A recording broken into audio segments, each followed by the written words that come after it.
So San Diego Comic-Con is officially over, and a lot of stuff for both G.I. Joe and Transformers came out of that. But one thing that you may have missed is that the G.I. Joe team officially has a new lead designer. And we're going to get into that right now. But first, if you're new to the channel, think about hitting the like button as well, hitting that subscribe button. Also, don't forget to hit that bell so you don't miss out on any future videos or live streams that we do. And you know what? Thank you for your support. Now let's get right to it. Now, so if you're a fan of G.I. Joe Classified, you're probably aware that both their designers left recently. Both Lenny and Tony left. They didn't want to make the move to Boston. Hasbro was moving their corporate office from Rhode Island to Boston, and they didn't want to go. So they left the company, and you know what? More power to them. That's up to them. That's what they did. But it kind of left their G.I. Joe Classified design team in the lurch. And long story short, they had to go out and find somebody who was going to come in and step in and continue the work that Lenny and Tony and the other people of the team were doing. And that hole has been officially filled now, and that person is none other than Eric Siebenaler. Now, I probably butchered his name, but you get the idea. Eric Siebenaler. And you know what the thing is? The funny thing is, he has been with the Hasbro team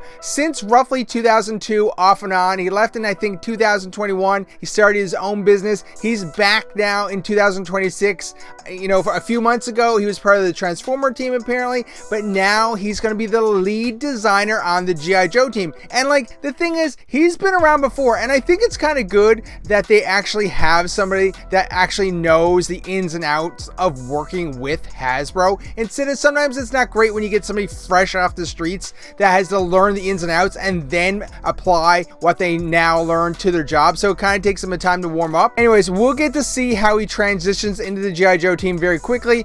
The thing is, Tony and Lenny left. They probably had about 12 to 18 months of work ahead of them, so we won't actually see any new designs for a long time, and it'll be very interesting to see where the break actually happens and when it continues, and if we will notice it under Eric's reign type thing. Eric was with the Transformer team for a very, very long time, and he is most known for working on the Transformers animated series, which had a very, very unique look to it, of course, if we all remember. I mean, I actually loved it. I have almost a complete series in my collection because it was so unique at the time. So the thing is, how will that translate to the G.I. Joe Classified team? Because obviously Lenny and Tony, they went for a very like realistic, very gritty look to the Classified figures, and we'll have to see how Eric translates his own style to how Classified will continue. It's funny because if you actually go look up Eric's Instagram, he has designs from both Transformers and G.I. Joe up on his Instagram page currently. Obviously a lot of Transformers animated themed material there because that was what he was heavily involved in. But the interesting thing, he actually has some very, very cool G.I. Joe designs of his own original artwork up on his Instagram that's been there for a long time. I think I noticed one 192 weeks ago. So I mean, this has been in his mind for a while. The designs are very interesting, very different from what we're used to seeing right now, and it almost has a very animated appeal to it. And when I looked through, I noticed I would have definitely been interested in a cartoon featuring his series of drawings. Like he had Zorana, Tomox, and Zamat up there.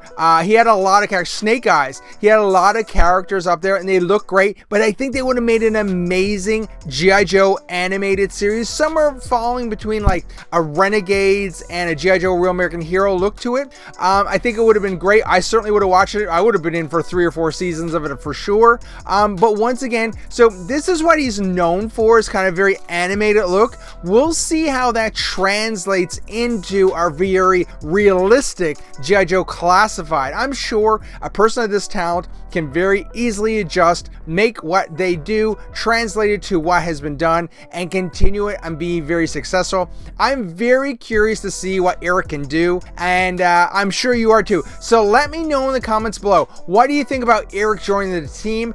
Are you concerned? Do you think he'll do a good job? I mean, I'm sure he will do a good job, but let me know what you think in the comments below. And you know what? We'll have to wait 12 to 18 months to kind of see his fruits of his labor, but I'm sure we'll will notice when the switch happens. If not, they'll tell us. And you know, if you stayed here this long listening to me rant, you might as well watch this other video right here. It's a good one. Anyways, so thank you for watching.